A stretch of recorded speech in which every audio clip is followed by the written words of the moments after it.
क्या आपकी ग्वार की फसल में फलियां तो भरपूर आती हैं, लेकिन दाने नहीं बनते? या फिर फसल हरी भरी दिखती है पर अचानक सूखने लगती है? ज्यादातर किसान सोचते हैं कि ग्वार तो राम भरोसे होने वाली फसल है, इसमें क्या मेहनत करना। और यही सबसे बड़ी भूल है। आज के वीडियो में मैं आपको बताऊंगा वो 3 भयंकर गलतियां जिनकी वजह से 90% किसान ग्वार की खेती में अपना पैसा और समय बर्बाद कर रहे हैं। अगर आपने ये गलतियां सुधार ली तो आपका मुनाफा 2 गुना होना तय है। चलिए शुरू करते हैं। राम राम किसान भाइयों, स्वागत है आपका मेहरिया फार्मिंग ब्लॉग पर। ग्वार एक ऐसी फसल है जिसकी मांग इंटरनेशनल मार्केट में गम यानी ग्वार गम की वजह से हमेशा बनी रहती है। लेकिन अक्सर हम देखते हैं कि पड़ोसी के खेत में तो बम्पर पैदावार हो रही है और हमारे खेत में लागत भी नहीं निकल रही। इसके पीछे कोई जादू नहीं, बल्कि सही तकनीक की कमी है। आज हम विस्तार से उन कारणों को समझेंगे जो आपकी जेब खाली कर रहे हैं। पहली गलती, बीज और उपचार। पहली और सबसे बड़ी गलती है गलत वैरायटी का चुनाव और बिना उपचार के बुआई। कई किसान भाई घर में रखा हुआ पुराना बीज ही साल दर साल बोते रहते हैं। इससे बीज की रोग प्रतिरोधक क्षमता खत्म हो जाती है। ग्वार में उकठा यानी विल्ट और जड़ गलन की समस्या सबसे ज्यादा आती है।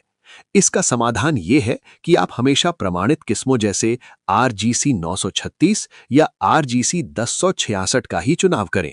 और सबसे जरूरी बात, बुआई से पहले बीज को 2 ग्राम कार्बेंडाजिम प्रति किलो बीज के हिसाब से उपचारित जरूर करें। इससे आपकी फसल शुरुआती बीमारियों से बची रहेगी।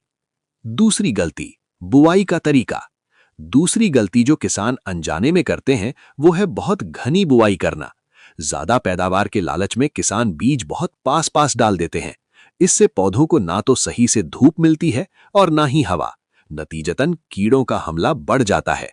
वैज्ञानिक तरीका यह है कि लाइन से लाइन की दूरी कम से कम 40 सेंटीमीटर और पौधे से पौधे की दूरी 10 से 15 सेंटीमीटर होनी चाहिए। अगर आप लाइन में बुआई करेंगे तो खरपतवार निकालने में आसानी होगी और हर पौधे को पूरा पोषण मिलेगा। तीसरी गलती, खाद और पानी का मैनेजमेंट। तीसरी सबसे महत्वपूर्ण गलती है सिर्फ यूरिया पर निर्भर रहना।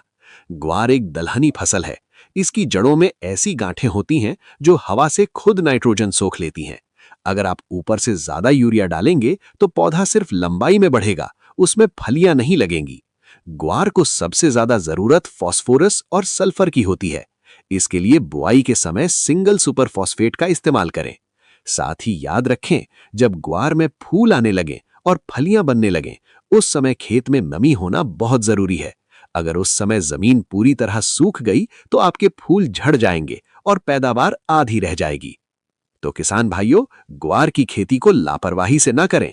सही बीज, सही दूरी और सही खाद, यही है बम्पर मुनाफे का मंत्र।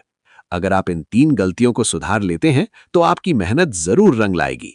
अगर आपको ये जानकारी काम की लगी हो तो वीडियो को लाइक करें और अपने किसान दोस्तों के साथ शेयर जरूर करें। खेती बाड़ी से जुड़ी ऐसी ही सटीक जानकारी के लिए हमारे चैनल को सब्सक्राइब